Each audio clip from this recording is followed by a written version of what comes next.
آپ فرماتے ہیں شوہر کی غیر موجودگی میں اس کے مال کی حفاظت کرنا بیوی کے لیے جو ہے واجب ہے، یہ حق ہے، یاد رکھیں۔ شوہر جو کماتا ہے بیوی اس کو سیف گارڈ کرے، اس کو بچا کے رکھے۔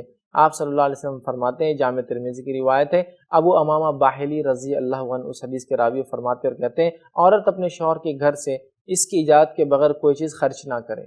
آپ صلی اللہ علیہ وسلم نے کہا، اور یہ حجۃ الوداع میں اپنی بات کہی تھی، خطبہ دیا تھا آپ نے، راوی کہتے ہیں، اور اس میں ایک بات کہی تھی اور فرمایا تھا آپ صلی اللہ علیہ وسلم نے کہ عورت اپنے شوہر کے گھر سے اس کی اجازت کے بغیر کچھ نہ خرچ کرے۔ تو دوسرے الفاظ میں ہوا کہ عورت کے لیے واجب ہے کہ اپنے شوہر کے مال کی حفاظت کرے، کچھ نہ خرچ کرے، اور اس کی اجازت کے بغیر خرچ نہ کرے۔ تو کسی نے سوال کیا، اللہ کے رسول کیا کھانا بھی نہ کھلائے؟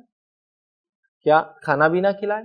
تو آپ صلی اللہ علیہ وسلم نے فرمایا، کھانا تو ہمارے رزق کا سب سے اچھا حصہ ہے جو ہم وہ کماتے ہیں۔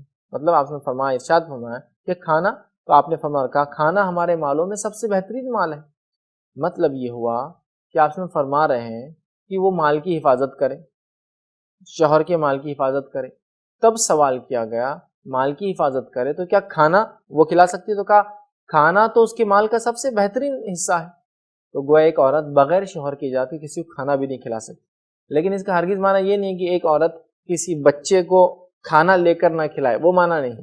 معنی یہ کہ بغیر شوہر کی اجازت کے کچھ نہ خرچ کرے، حتیٰ کہ اگر گھر میں جو کھانا بنتا ہے اگر وہ بھی اس کو خرچ کرنا ہے تو اسے چاہیے کہ اپنے شوہر کی پہلے اس خرچ کے لیے وہ جو ہے اجازت لے لے۔ یہ اس حدیث کا معنی ہے۔